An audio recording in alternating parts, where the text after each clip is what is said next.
Bom dia. Dia. Bom dia. Acabei fazendo uma confusão, entrei lá no meu Insta, gente. Desculpa. Eu vou Não, compartilhar aqui com o pessoal que eu tinha mandado. fica à Só um vontade, minutinho, peraí. fica à vontade.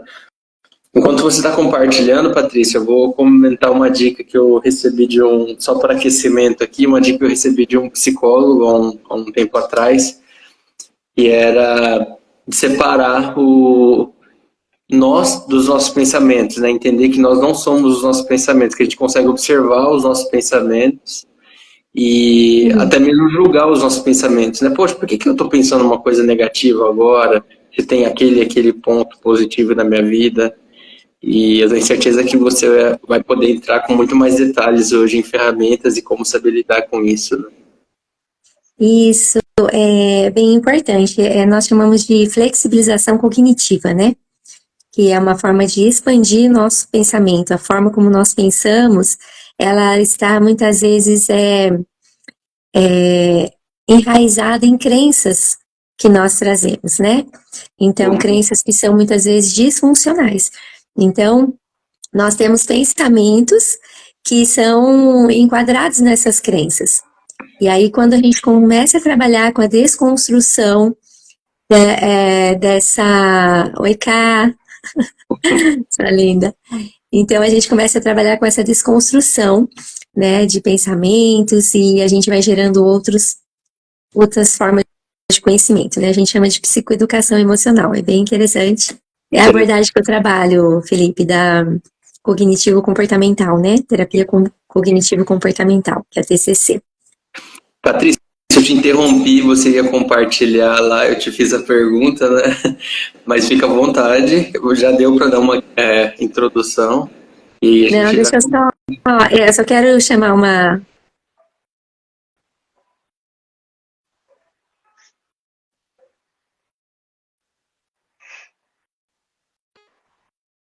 Legal. Eu estou compartilhando aqui também com algumas pessoas.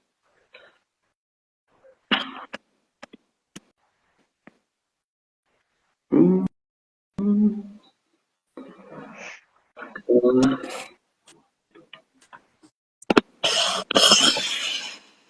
Se vocês quiserem dar aí o start, querem começar comentando do tema, ou eu começo aqui? A gente introduziu já um pouco antes de você comentar, né? A gente falou da sua especialidade e hoje a gente vai conseguir aprender várias ferramentas de como saber lidar com diversos tipos de emoções, incluindo o estresse, que é algo muito presente hoje na nossa sociedade, né? E é um prazer ter você aqui, Patrícia. Eu acho que a mensagem que você vai trazer vai gerar muita informação relevante para as pessoas que estão ouvindo.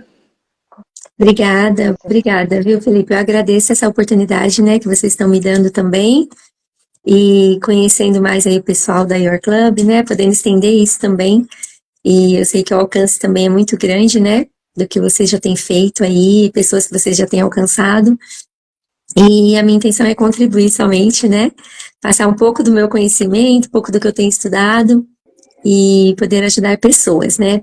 Hoje meu foco ele tem sido esse, né? Trabalhar com pessoas que estão sofrendo com ansiedade, com estresse, estão tendo crises.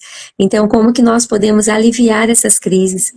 Através de alguns instrumentos, de algumas técnicas, né? E hoje o assunto é um pouco mais, não menos importante, né? Não mais tudo é importante, mas assim, os efeitos psicossomáticos que algumas pessoas desconhecem, né? E então vamos lá, começando a falar um pouquinho desse conceito psicossomático, né, que é um termo já estudado há muito tempo.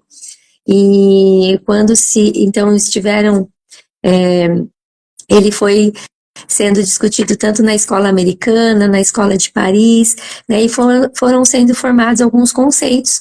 E com o passar do tempo, esses conceitos foram se modificando e foram tomando outros formatos, né? Então, inicialmente havia o conceito que era somente uma doença psicossomática gerada apenas por conteúdos inconscientes, né? E depois, com o desenvolvimento, houve outras outros estudiosos, né, outras pessoas da área foram, então, introduzindo o conceito um pouco mais amplo, né, que se refere ao que hoje, por exemplo, a psicossomática, né, a doença psicossomática, ela tem que ser vista como um todo, né, então, uma pessoa, ela tem que ser avaliada como um todo, né, desde o seu corpo, né, essa parte fisiológica, seu cognitivo, então, como ela pensa, e as suas emoções, o seu contexto familiar, cultural, né, sua personalidade. Então, não dá para a gente restringir somente, como antes, né, que eram somente conteúdos inconscientes. E aí esse estudo, então, foi se desenvolvendo na década de 30, um dos mais citados, assim, é o Rancelli, que é um endocrinologista, e ele pegou emprestado da física, né, o termo estresse, e utilizou para significar as ações mútuas de força. E ele chamou isso de síndrome geral de adaptação. Então, como se um combate de força, né? O emocional e o seu corpo ali, numa condição de estresse, é isso que acontece, né? E aí, essa fase, essa síndrome aí, ela consiste em 3 fases, né? Nós podemos chamar de alarme, resistência e fase de exaustão, que eu vou falar um pouquinho. E, então, o que acontece, né? O termo psicossomático, ele vem da origem, assim, psique, mente, e soma, que é corpo, né? E é uma forma diferenciada de perceber o homem. Nós temos que ter essa visão ampla, né? Pessoas que trabalham hoje na área da medicina, ou mesmo da psicologia, da psiquiatria, né? Nós temos como, na verdade, se estende também a outras especialidades, essa visão mais integral do homem, a visão holística, né? De saúde e o adoecer.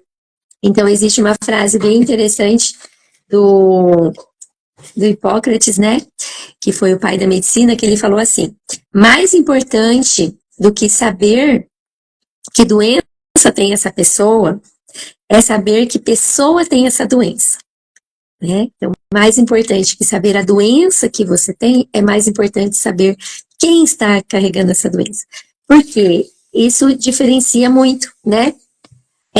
Porque nós estamos, como nós reagimos, como nós pensamos, como nós estamos assimilando aquela doença, vai fazer toda a diferença, né? E se vocês quiserem fazer perguntas, tá, gente? Aí pode interromper aí. Mas eu tô dando... Oi? Você pode terminar o seu raciocínio e aí eu tenho uma para fazer. Eu tô dando um pouco, assim, uma introdução um pouquinho maior sobre esse termo, né, e tudo mais. Então, vamos lá. Então, a psicossomática, né, ela é essa forma holística, né, de se pensar, de sentir, e a gente tem que analisar o todo, né. Eu quero falar um pouquinho aqui do estresse, né. O estresse hoje, gente, é muito comum, né. Nós encontramos pessoas muito estressadas, hoje em dia é muito comum, né, no trânsito, no trabalho, as pessoas já saem estressadas de suas casas, né? E isso tem um significado, traz um impacto muito grande para a saúde psíquica, para a saúde fisiológica, né? E para a saúde integral, na verdade. E o que é o estresse? Ele vem gerado do que, na verdade, né? Um agente estressor, que eu quero falar sobre. Todo agente estressor, que pode ser qualquer situação da vida, vai trazer o quê? Um desequilíbrio no corpo, né? Ele desencadeia esse desequilíbrio. Então, nós temos aqui, olha, os estressores vitais, né? Nós chamamos de vitais. Que existem os dependentes e os independentes, que eu vou explicar um pouquinho. Os dependentes são o quê? Como eu percebo os eventos? Então, por exemplo, caiu um copo na mesa, quebrou, sujou a toalha, alguém já pode se estressar, né? Ou o chefe gritou, chamou a atenção, né, da pessoa. Ou você perdeu um objeto. Coisas simples, sabe? Coisas banais do dia a dia que acontecem, que estão sob nosso controle. Esses eventos, eles são efeitos geradores de estresse, mas eu posso controlar, né? Então aí depois eu vou explicar sobre essa flexibilização cognitiva que eu estava falando. Mas os agentes independentes são o quê? São aqueles que fogem do nosso controle. Então, por exemplo, a morte de um ente querido ou uma doença crônica, né? E aí você não tem o que fazer sobre. Então você vai ter que lidar com esse agente estressor, né, de outras maneiras. Mas algumas pessoas, elas se desestabilizam muito facilmente. Por exemplo, nessas condições que eu falei aí, né, de ter um evento que deu errado, uma mudança que você vai ter que fazer na sua agenda. Então, é muito importante quando a gente aprende a desenvolver, né, alguns modos de pensamento diferente do que nós estamos habituados, para que a gente flexibilize, para que a gente se expanda mais e consiga fazer novas adaptações. Porque o agente estressor, ele sempre vai existir no nosso dia a dia. Você pode acordar, ninguém acorda, né, já estressado, mas acordou. Se essa pessoa ela não dormiu direito, ela não tem uma noite de um sono de qualidade, ela já está acumulada de pensamentos ali que são conflitivos, né, ou que estão gerando já desencadeando outras emoções mais fortes, mais comprometidas, ela facilmente vai se estressar, né? Então o nível de estresse ele vai aumentando. O estresse não surge de um dia para o outro. São vários fatores, né? Mas nós podemos lidar com eles de uma maneira melhor. Então, e aí é interessante também, né, Felipe e Gabi, que o pessoal do Insta aí, né, que agora não sei quantos que estão aí, né, e existe o estresse que é bom. Como assim, né?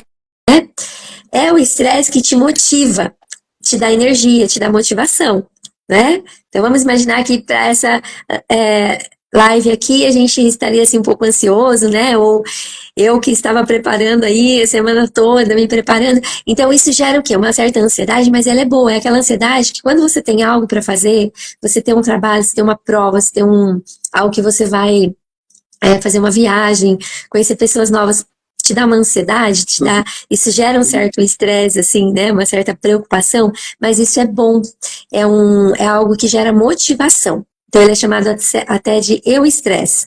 Coloca a palavrinha eu na frente do estresse, eu-estresse, né, que é bom, mas se ele evoluir, ele pode ser prejudicial. Então... Sim, eu teria até uma pergunta, Patrícia, se você me permite.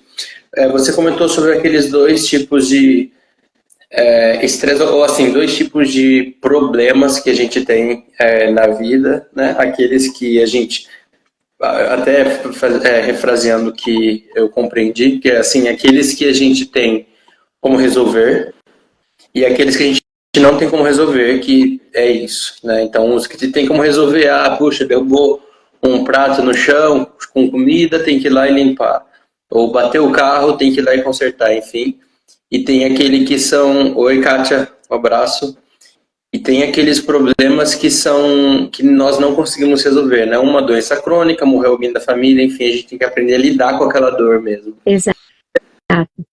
Para esses dois canais de problemas, tem formas diferentes de lidar com esses problemas, né? Da parte psicológica, ou você teria alguma dica prática, assim, olha, quando você tem tal questão, faça isso, que tende a ajudar e etc. Sim, então, isso que você falou, né? Que eu já tinha citado aqui, né? Então, vamos recapitular um pouquinho para o pessoal entender bem. Então, nós temos os agentes estressores. O que é um agente estressor? Tudo aquilo que possa acontecer no seu dia a dia. Mas tem os agentes dependentes e independentes. Os dependentes, eles são o quê? São situações que depende que nós podemos modificar. Que são essas coisas simples, né? E os independentes, como você falou aí, né? São situações mais crônicas, mais difíceis. Como fazer isso, né?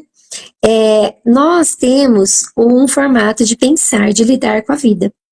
Cada um tem o seu formato, cada um carrega as suas crenças. E essas crenças são as chamadas crenças limitantes, muitas vezes, né? Crenças disfuncionais, que fazem com que a gente sempre lide da mesma forma com situações da nossa vida. Então, você tem um pensamento, por exemplo, que nada dá certo na sua vida, vamos supor, né? Existe essa crença. Essa crença, ela é paralisante. Ela vai gerar o quê? Pensamentos ali disfuncionais. Então, a pessoa acorda e aconteceu uma situação, né, de alguém desmarcar um encontro que tinha ali, um evento, algum desentendimento, alguma coisa que deu errado, qual que é o primeiro pensamento que vem? Ah, tá vendo? Nada dá certo na minha vida, né? Então, esse pensamento, ele vai desencadear o quê? Sentimentos e comportamentos. Então, quem pensa assim, geralmente vai ter uma mente que sentimentos vão aflorar ali, né? De tristeza, de desânimo, de desmotivação, né? Falar, poxa, nada dá certo para mim. Então, essa pessoa vai carregar isso com ela. Onde ela for, né? Ela sempre vai ter esse pensamento. E aí, o comportamento. Você acha que essa pessoa ela vai ser uma pessoa animada, disposta a modificar padrões e a pensar diferente? Não. Ela tem aquilo ali muito rígido, né? Então, dentro da TCC, por exemplo, que é a abordagem da terapia cognitivo-comportamental, a gente trabalha essa flexibilização cognitiva. Ou seja, vamos pensar diferente, vamos sair, esticar ali o nosso cérebro, a nossa forma de pensamento, né?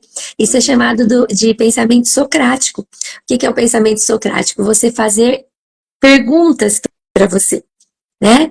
Então, eu preciso ficar tão nervoso por causa dessa situação? Que outras formas eu tenho para resolver isso? Né? Isso pode modificar o meu dia? Eu posso ter um dia melhor hoje se eu pensar diferente? Ou eu vou me enquadrar nisso que aconteceu, que é uma situação às vezes tão pequena, mas a pessoa enxerga muito grande, né? Então, a gente vai modificando o padrão de pensamento. Porque esses pensamentos, eles geram um padrão repetitivo de comportamento. Então, o comportamento é o resultado final que você tem que observar. Entende? Mas aonde que a gente começa a modificar? É na mente. Tá? Não sei se eu esclareci, Felipe, aí, né? Só para ver se eu entendi. Então, assim, nesses momentos que a gente tem esses estresses, né? Essas crises que acontecem Pode falar. Na vida. A primeira sugestão que você disse é mudar as crenças que a gente tem ou a forma com que a gente interpreta aquele problema. Exatamente, é isso mesmo. Isso é de um dia para o outro? Logicamente que não, né? Mas dentro de um trabalho, de um acompanhamento psicoterapêutico, de um desenvolvimento pessoal, né? Dentro dessa abordagem, especificamente, a gente trabalha dessa forma.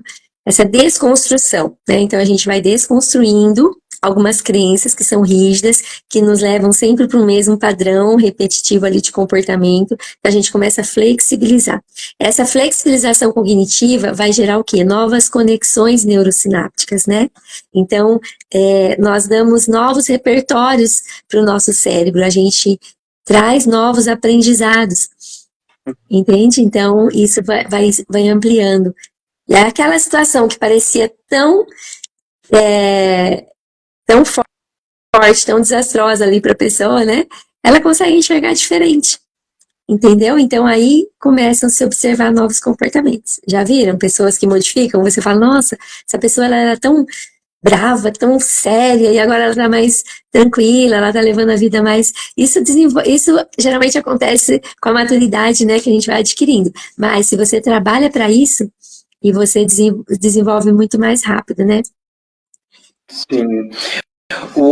Isso eu acredito que é até uma questão cultural também, em como lidar com isso, né? Eu vejo que aqui as pessoas, elas têm, aqui na Alemanha, as pessoas têm uma tolerância muito menor de paciência para lidar com problemas, sabe? Assim, por exemplo, o trem atrasou 3 minutos, é o fim do mundo. Aí eu falo, meu Deus, no Brasil a gente tem uma tolerância muito maior. E tem culturas que a tolerância é ainda muito maior do que um outro extremo do que a brasileira. Por exemplo, eu fui para a Índia e era uma loucura e você via assim aquela loucura, falava, nossa, e para eles assim, eles estavam tranquilos e tal, então Tudo isso bem. meio que Meu Deus. fica tudo bem. Então meio que talvez essas crenças já faz parte da cultura deles, de como eles começam a enxergar o mundo deles no dia a dia, né?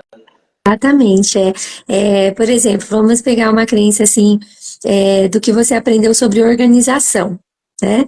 Tem pessoas que são extremamente organizadas. Por quê? Porque aprenderam, tiveram pais organizados, talvez uma mãe mais rígida que ensinou ali corretamente tudo que tinha que ser feito. Então a pessoa aprende, né? O comportamento se aprende. Aquilo que você vê o outro fazendo, você vai aprender a fazer. Então, comportamentos se repetem, né?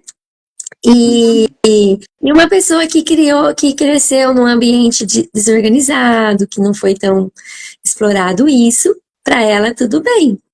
E aí, quando duas pessoas dessas se encontram, isso é um agente estressor, vamos dizer assim, né? Daquele que é organizado com o desorganizado, né? Mas só para continuar aqui no estresse, o que eu queria dar um outro parecer aqui para as pessoas entenderem bem o estresse, existe o distresse. O distresse é o quê? Ele seria já o estresse patológico, né? Que é quando entra já, quando a pessoa já vai adquirindo essas doenças psicossomáticas. Entenderam? Então, lembra que eu falei do estresse bom? O estresse bom, ele te coloca numa condição de alerta, né? Ele vai ter um disparo ali de hormônios, de neurotransmissores, que vão ajudar o corpo, né? Então, vai liberar adrenalina, noradrenalina, serotonina, e o corpo ele vai se adaptando. Então, é um estresse bom. Mas aí entra na fase de resistência, que é uma outra fase do estresse. O corpo, ele já tenta resistir a esse agente estressor. Então, ainda tem um pouco de hormônios ali atuando, mas sabe quando o estresse já se estendeu? Então vamos imaginar que é uma situação mais conflitiva ali da sua vida, uma situação mais dificultosa, que você já tem carregado ela por um determinado tempo. Tá? Então, o estresse de alerta, como eu falei, na fase de alerta é aquela situação, vou fazer uma prova, vou prestar um vestibular, vou fazer uma live, vou fazer alguma coisa que vai me gerar um certo estresse. Mas passou aquilo, o estresse acabou. Agora, a fase de resistência, o seu corpo, toda a sua mente, todo o seu emocional já está mais envolvido, entendeu? Então, essa fase de resistência já vai começar a haver uma baixa já de liberação desses hormônios importantes, o cansaço físico aumenta, o mental aumenta, cansaço mental, o gasto de energia é maior e o corpo ele começa a sinalizar. Então é muito importante, pessoal, assim, né, que nós saibamos os sinais que o nosso corpo dá. Você precisa estar atento. Que sinais seu corpo está dando? Hoje eu tô com uma enxaqueca, né? Aí ele não tá passando. Começa a doer o corpo, começa a tensionar regiões assim, né? Essa região do pescoço que é normal de se somatizar. Então, são somatizações. O corpo ele já vai assimilando. E aí, o que está acontecendo? Esse corpo não está se adaptando à condição do estresse, entendeu? E esses sinais psicossomáticos, eles vão aumentando. Então, começa a cair o cabelo, as unhas começam a se enfraquecer, né? O taquicardia, né? O batimento cardíaco aumenta. Então, uma pessoa é extremamente acelerada, os pensamentos, eles já são acelerados também. Então, você percebe que já é uma condição que está tirando mais o equilíbrio. E aí vem a condição, que é a fase da exaustão. Então, tudo isso que eu estou falando, por quê? Porque através dessas fases, se isso não é cuidado, se isso não é tratado, o que vai acontecer? Vão se desencadear doenças mais graves ali, né? Que são todos os sintomas psicossomáticos. E a fase de exaustão é exatamente essa. Só um minutinho, Gabi, só para eu concluir a fase de exaustão, que daí vai ser legal para entender também isso e poder gerar perguntas, né?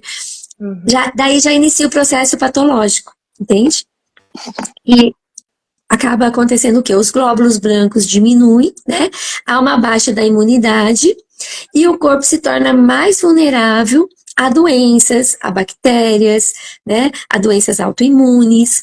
Então, é uma resposta orgânica que já não tem, assim, já não tem tanta tolerância ali, né? Já o organismo está muito mais frágil e muito mais suscetível, muito mais vulnerável a doenças em decorrência de um estresse não tratado. Pode falar, Gabi. Não, uma pergunta que eu ia fazer, porque você falou, se a gente não tratar, né, os efeitos que o corpo dá, né, os sintomas que ele já demonstra, né, que você está se tornando uma pessoa mais estressada e tal, dor de cabeça, etc., dores no corpo. E para a gente não chegar no estágio onde seja uma coisa mais grave, o que a gente pode fazer para não chegar nesse estágio? Então, por exemplo, eu penso muito em atividade física, alimentação, que sejam coisas que são consequências, né, do nosso corpo estar demonstrando esse tipo de sintomas. É por aí mesmo? Ou tem outra forma? Você... Sim, eu vou passar assim as técnicas aqui, né? Então, é bem importante, né, que, primeira coisa, você consiga perceber. Cada pessoa precisa ter autoconsciência. E o que as pessoas normalmente não têm, Gabi? As pessoas vivem a vida, elas deixam que a vida as carreguem, né? E não, nós precisamos ser os protagonistas, né? Então, você precisa se perceber, você precisa se conhecer. Lembra que eu falei de o que envolve ali o desencadeamento, né, de uma doença e os fatores que precisam ser observados. Quais são? A sua personalidade, o seu modo de pensar, o seu modo de responder aos efeitos estressores, como o Felipe falou. Tem gente que tem um nível de tolerância maior, outras pessoas não tanto, né? Então, primeiro a gente precisa ter essa autoconsciência. Como eu sou, como eu me comporto, como eu sinto, como eu penso. Perceber os sinais que o corpo também está dando. E aí, claro, existem algumas técnicas, né, de meditação, por exemplo. Hoje em dia, com a correria, com o estresse, as pessoas não param. Elas não dão tempo para que o organismo encontre uma homeostase, um equilíbrio. Nós precisamos buscar esse equilíbrio, né? Depois eu vou falar um pouquinho do meu livro, que eu cito isso. O equilíbrio total. Então, quando você para estar num ambiente calmo, tranquilo, praticar a solitude, que a solitude é diferente da solidão, né? Solidão, as pessoas se sentem sozinhas, abandonadas. A solitude não, é você estar com você. Você proporcionar momentos para estar sozinho, para você tranquilizar sua mente, seus pensamentos, estar com a mente muito alojada, estar com a mente muito concentrada ali de coisas né? Então, existe um limite psíquico para a gente suportar, para a gente conseguir lidar, né? Então, a gente tem que dar essa tranquilidade mental, e isso se faz através de meditação. Eu falo bastante da respiração diafragmática também, que é uma respiração indicada para crise de ansiedade, ou mesmo se você não está numa crise de ansiedade, mas você pode praticar, né? Que é a respiração onde nós respondemos aqui essa região abdominal, né? O movimento se dá nessa região aqui, quando a gente inspira, essa região abdominal ela vai inflar, ela vai aumentar e depois ela diminui, né? E a sua respiração vai sendo ali uma respiração que vai controlando o seu emocional, ela vai oxigenar seu cérebro, ela vai diminuir a pressão arterial, né? baixar a aceleração cardíaca. Então, assim, proporcionar isso também. Eu falo do mindfulness, né? O mindfulness, não sei se vocês conhecem, né? Ou já ouviram falar, né? É uma técnica de atenção plena. Assim, traduzido, né, aqui em português a gente chama de atenção plena, ou seja, onde há uma exploração de todos os órgãos do sentido. Então, onde nós conseguimos, através da visão, da audição, do olfato, do paladar e do tato, perceber melhor e desfrutar mais das situações que você vive. Por exemplo, né, na hora da alimentação. Qual que é o padrão hoje alimentar da maioria das pessoas? Elas comem fast food, né? Elas não percebem o que estão comendo, elas não se alimentam já de um alimento mais saudável, né? E de forma muito rápida, então não existe uma boa deglutição alimentar, porque a digestão, se a gente for falar da digestão, ela começa, na verdade, na mente. Ela começa quando você imagina já o seu alimento, né? Então, tudo começa na mente. Você imaginou um bolo de chocolate maravilhoso. Nesse momento que você imagina isso, seu estômago, seu cérebro já vai estar produzindo enzimas ali digestivas, né? Para contribuir já para a digestão desse alimento. Então, percebe? Tem todo o movimento. Se você vai praticar o mindfulness, seria o quê? Quando você põe o alimento, você vai desenvolver, então, a sua visão, né? Você vai perceber as cores desses alimentos, né? A disposição deles no prato. Você vai perceber o que você está comendo. O paladar vai ser aguçado, porque você vai realmente perceber o paladar. Você vai evitar qualquer tipo de distrator ali, né? Que vai te distrair, celular, TV, qualquer coisa que tire sua atenção. Então, atenção plena é o quê? Você estar totalmente envolvida naquele prato, naquele alimento. Você vai perceber sua mastigação. E aí, quando esse alimento chega, você vai ter muito mais prazer também, né? Porque hoje, se eu perguntar, o que você comeu ontem no almoço? Ele nem vai lembrar, né? O que você toma de café da manhã? Já não se lembra, se a mente já tá acelerada, não vai lembrar nem o que comeu agora cedo. Porque as pessoas estão totalmente aceleradas, estressadas, então esses são alguns meios para se evitar. O exercício físico, ele é fundamental, né, Gabi? Eu falo que o exercício físico faz parte, tem que fazer parte da nossa vida diária, né? E a atividade física, ela vai ajudar a reduzir os níveis de cortisol, né, que é um hormônio importante, mas numa condição de estresse, ele vai ser prejudicial, ele vai aumentar a vontade de comer doce também. Então, a pessoa estressada, ela vai entrar num mecanismo de fome emocional. Ou seja, o que é a fome emocional? Não é a fome fisiológica. Então, eu estou com fome agora, eu estou consciente dessa fome. Então, eu não tomei o meu café da manhã ainda, né? Então, eu percebo que o meu estômago está meio dando alguns sinais que eu preciso comer, certo? A fome emocional não é essa fome. É a fome que a pessoa está lá, agitada, tendo que fazer 1000 coisas. Ela vai na geladeira, ela pega um doce. Depois ela vai no armário, ela pega um chocolate. Depois ela pega Eu percebi o Felipe comendo, né, Felipe? Você tá voltando da live, mas você tá distraindo aí, né? Não, mas eu falo para minha esposa, não deixa perto da minha área de trabalho chocolate, coisa assim invisível que eu vou ali olhar, porque às vezes automaticamente isso acontece comigo com frequência. Eu tô ali em um call, quando eu vejo eu já comi e eu falo, puxa, nem percebi, entendeu? Eu acho que é esse ponto que você comentou mesmo. Patrícia, pensando assim em formas de tratar, né, você comentou então dessa questão de mudanças de crenças, meditação, mindfulness, essas dicas eu acho que são bem interessantes, né? Você sugere que isso vire uma...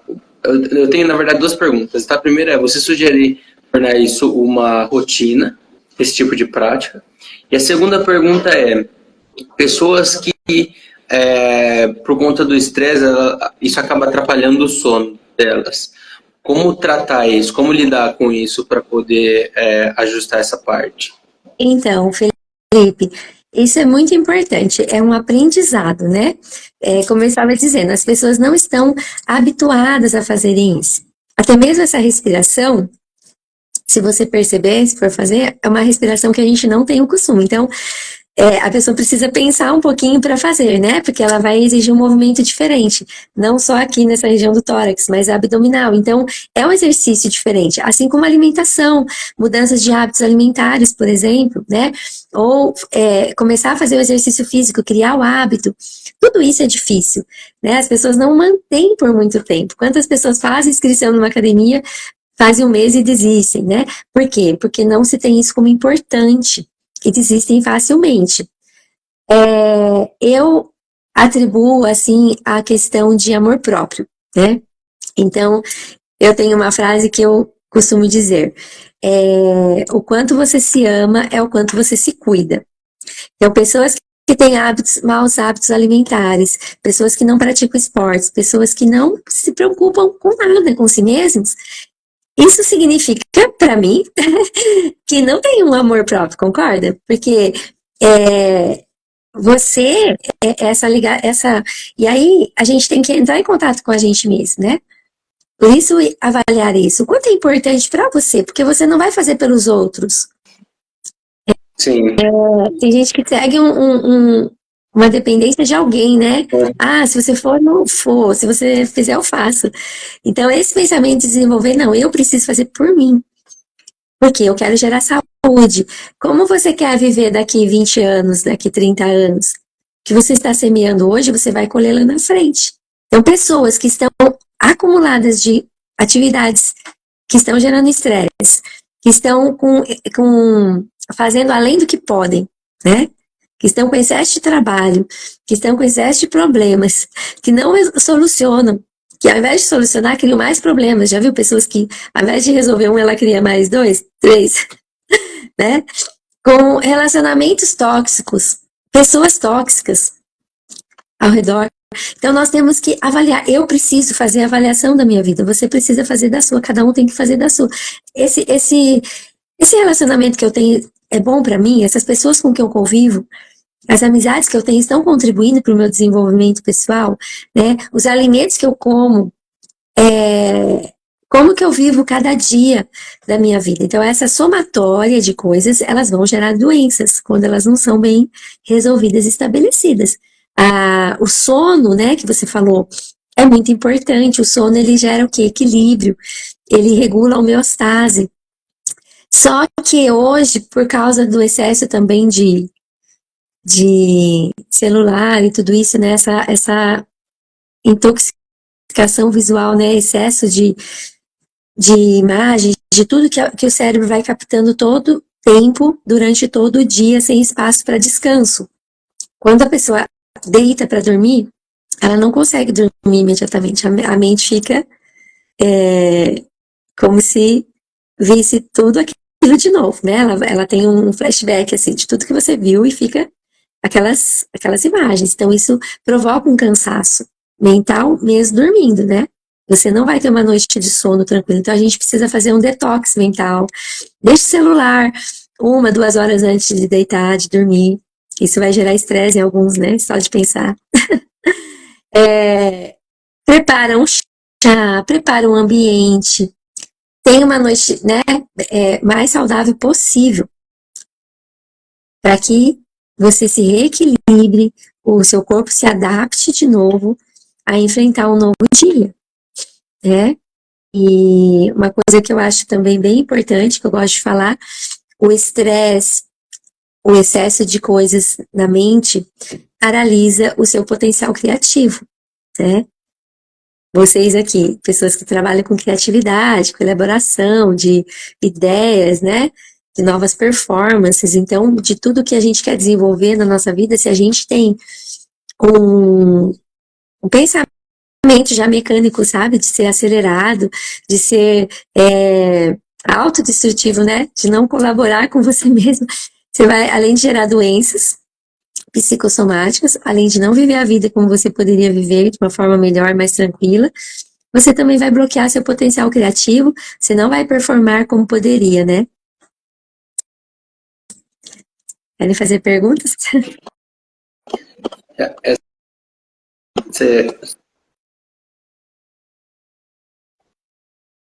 Senão eu continuo, viu, gente? Não tem problema não, que eu tenho bastante coisa. Eu tenho algumas. Fizeram uma aqui e depois eu faço a minha. Chegou agora, foi não sei quando, depois estamos esperando, né? O quanto o sono cada ano dormindo mais tarde. E o impacto então, isso mais tarde. Do sono, né? Isso realmente modificou muito o padrão, né? Antigamente as pessoas dormiam 7 horas da noite, 8 horas da noite, elas estavam dormindo, porque elas acordavam também 4 horas da manhã, 5 horas da manhã, né? Pessoas de zonas rurais, muitas vezes, tinham esse mecanismo, mesmo na cidade, da cidade, mas com o desenvolvimento, lógico que mudou, né? Mas, eu não sei o nome da pessoa que tá falando aí, mas assim, é muito importante, influencia demais, né? Como eu falei, o sono, ele é salutar, né? Então, ele vai provocar a homeostase, ele vai contribuir com este equilíbrio de toda a parte fisiológica, né? Do próprio descanso que ele provoca, porque você precisa descansar, nosso corpo precisa relaxar, a mente precisa de descanso. Então, quando você vai dormir, por exemplo, você come, você janta um prato, assim, vamos dizer, de comida, e você vai deitar, vai dormir. O que vai acontecer? O seu cérebro, ele não vai parar ali, porque ele vai ter que estar elaborando ali aquela digestão, né? Então, qual que é a orientação? A gente também não comer muito tarde. Começar a ter uma alimentação mais saudável, mas até 1 hora antes de dormir, pelo menos, não comer nada pesado. Por quê? Isso não vai contribuir também para você ter uma impressão que você está dormindo, né? Pode achar que está dormindo bem, mas o teu cérebro não parou ali. Porque você teve que contribuir ali para a digestão, né? Então, o que você tem que pensar? O que a gente tem que pensar? Noite de sono vale ouro, né? Então, prepara o ambiente, prepara seu corpo. Estão dormindo cada vez menos, por quê? Por falta de uma educação, né? A vida, de uma psicoeducação. Entendendo por que o processo cognitivo é tão importante? Porque se eu entendo e eu aprendo que o sono é importante, eu vou fazer um movimento para gerar isso, né? Em horários mais regulados e tudo mais. Remédios tipo Norton são prejudiciais. Olha, eu prefiro não entrar nessa área porque eu não sou psiquiatra, né? Eu sou psicóloga, então assim, não teria bagagem para te orientar quanto a isso. Mas eu oriento você a procurar um médico especialista que pudesse te orientar melhor, tá bom? Mas em geral, remédios não, é a primeira alternativa ou essa mudança de rotinas, evitar telas, evitar comer muito tarde, etc e tal, ajudaria? Então, no meu consultório, se eu atendo uma pessoa que está num nível altamente de ansiedade já mais generalizada, né, ou de uma depressão, a pessoa não consegue dormir. Então, existem alguns transtornos, né, o TAG que eu falei, né, que é o transtorno de ansiedade generalizada. A pessoa, ela fica conectada 24 horas, então ela vai ter uma dificuldade maior para dormir.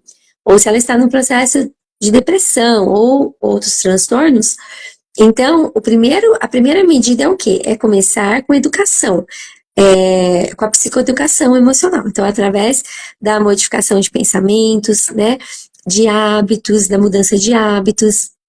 Não vai acontecer mudança de hábitos se não houver mudança de pensamento, né? Então, o nosso processo mental ele tem que se modificar. E aí, então, a primeira orientação são essas mudanças, né? De hábitos, de alimentação, de proporcionar momentos melhores de relaxamento, de meditação. Não resolvendo, aí eu encaminharia para um psiquiatra para que entrasse com uma interação medicamentosa. Porém, a terapia, ela ajuda muito. Eu tenho vários resultados em relação a isso, né? Da pessoa não precisar ir para medicação, mas com efeitos naturais, com chás, com óleos, né, essenciais, com exercício físico, que vai liberar serotonina, vai liberar endorfina. Então, o seu organismo, ele vai relaxar, né? Quando você deitar para descansar, você vai realmente, ele vai responder ao que você está dando a ele, né? Sim, legal. Bem interessante isso. Eu acho que, nossa, com certeza tende a ajudar muitas pessoas que estão ouvindo, porque muitas vezes as pessoas gostam de ir para o caminho curto, né? Já vai direto para o remédio, enfim. Exatamente. A gente está chegando próximo a 1 hora, o tempo voou, eu olhei aqui. Grande pena. Você comentou uma coisa que, puxa, uma curiosidade que eu tenho e se encaixa muito com muitas coisas que a gente pensa em fazer na vida, né? Que é a questão de gestão de hábitos, né? Porque às vezes a gente fala, agora eu quero me alimentar melhor. Ela vai, come 1, 2 dias melhor e depois para. Agora eu quero correr, corre 3 dias, para. Enfim. Inclusive, a gente fez uma campanha, né? Que é hábitos que transformam. Para as pessoas tirar do armário aquela transformação que ela quer ter através de um hábito. E você não tem ideia quantas mensagens eu recebi de pessoas, nossa, porque o vencedor da campanha ganhou uma viagem para a Europa. Nossa, eu quero participar, eu vou ganhar e tal, e etc. Ele começa, posta 1, 2, 3, 4 dias o hábito dela, chega no 5º, 7º, enfim, a pessoa desapareceu. Que dica que você daria para as pessoas, para elas conseguirem manter um hábito que elas se predispõe a começar? Nada começa, nada você vai, nada a gente consegue de um dia para o outro em grande quantidade, né? Então nós temos que pensar no pouco. O pouco, ele pode significar muito se você persistir no pouco. Então você quer fazer uma mudança alimentar? Começa tirando começa mudando o arroz, não vou mais comer arroz branco, vou comer arroz integral. Ótimo, você já fez uma mudança, né? Eu não vou mais comer tanto doce, vou comer doce só no final de semana, já é outra mudança. Eu não gosto de academia, mas eu vou fazer uma caminhada, eu vou correr, Então, identificar o que você gosta e persistir com o pouco, né? O pouco pode gerar grandes resultados. O que faz com que as pessoas, às vezes, desistam é porque elas querem mudar toda a vida no início do ano. Então, elas querem fazer mudança alimentar, mudança de atividade física, mudança de trabalho, e não vão conseguir, né? Consegue 1 mês só. Porque isso é um desenvolvimento cognitivo que tem que acontecer.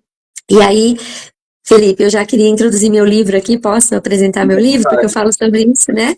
Então, eu sou escritora e eu tenho um livro aqui, acho que vai sair ao contrário, né? Não sei sair direito. Mas é Corpo, Alma e Espírito, Cuidados Essenciais. E aqui eu falo a saúde além do físico, integrando corpo, alma e espírito para o bem-estar, né? Então, aqui eu conto também da minha experiência de como eu adquiri novos hábitos alimentares, né? Falo da importância da alimentação, da regulação que a alimentação saudável traz também para o intestino. Hoje o intestino é considerado nosso segundo cérebro, né? Então, quando você não tem uma alimentação saudável, o seu intestino ele vai também responder de forma ali não saudável, né? E essa conexão do cérebro com o intestino, então a gente faz assim, fala um pouco da microbiota, né? De todos esses elementos que hoje são muito importantes. Então, quando você vai conhecendo, tendo essa autoconsciência, hábitos vão se modificando. A parte da alma eu falo das emoções, né? Então aqui eu falo dos transtornos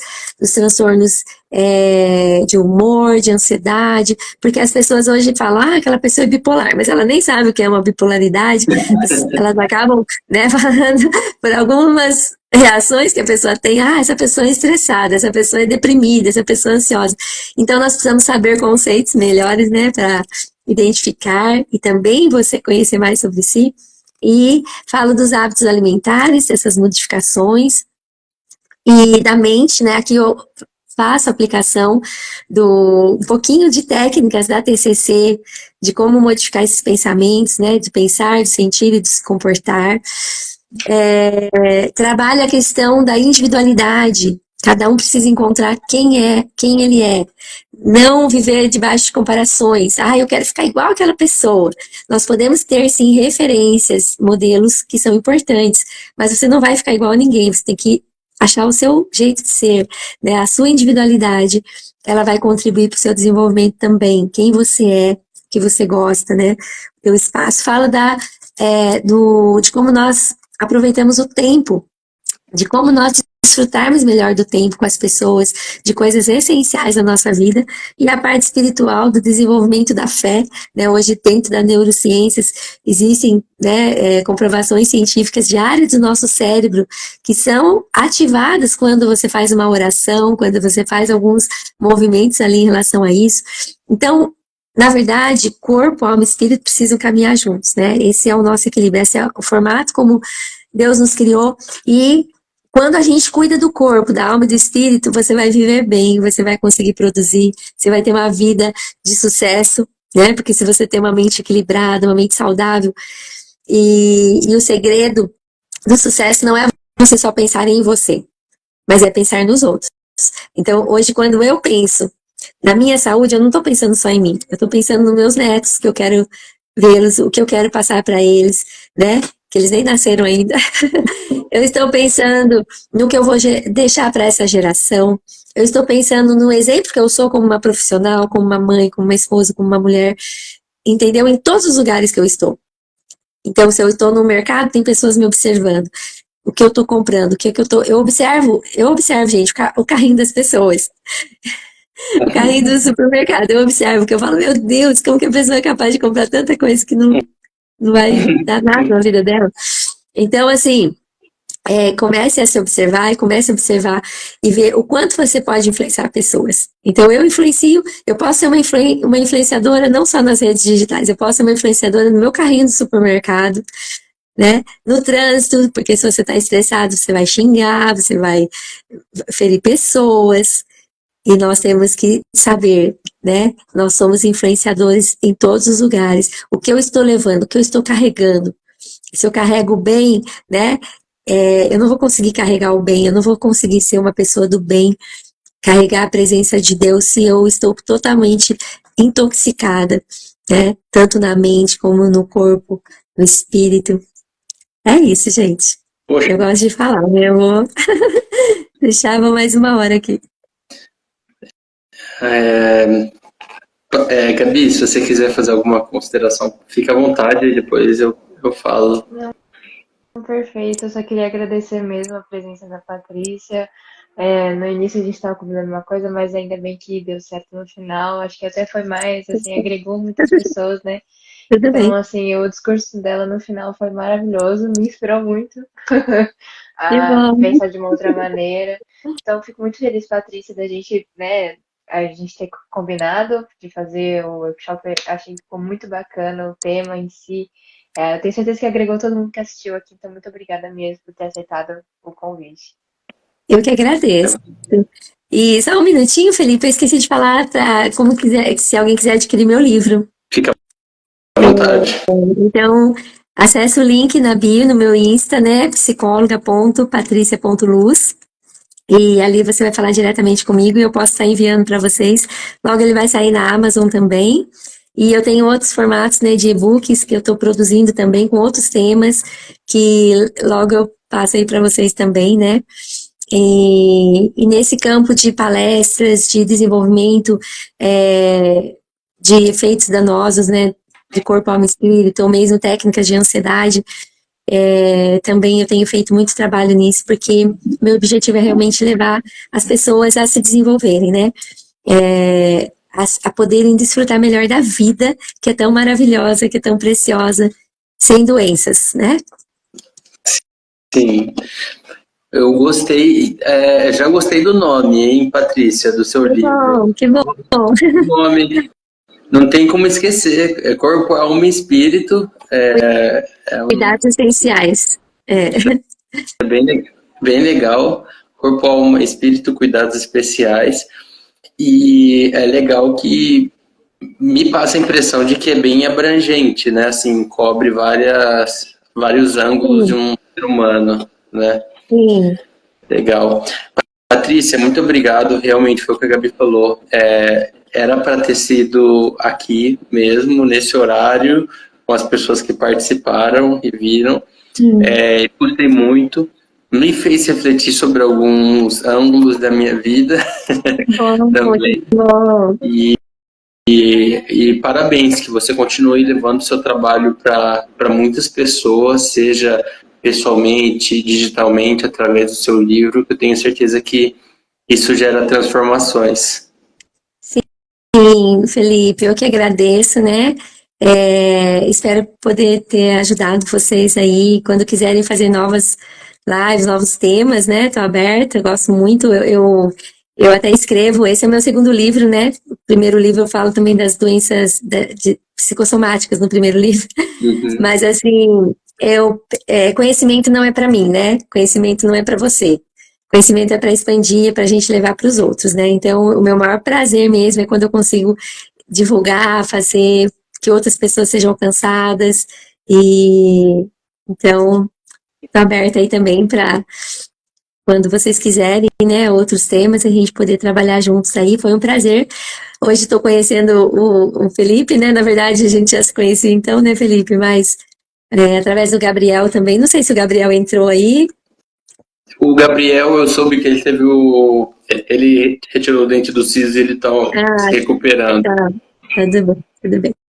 Mas muito obrigada, viu, gente? Eu que agradeço aí a oportunidade de vocês, viu?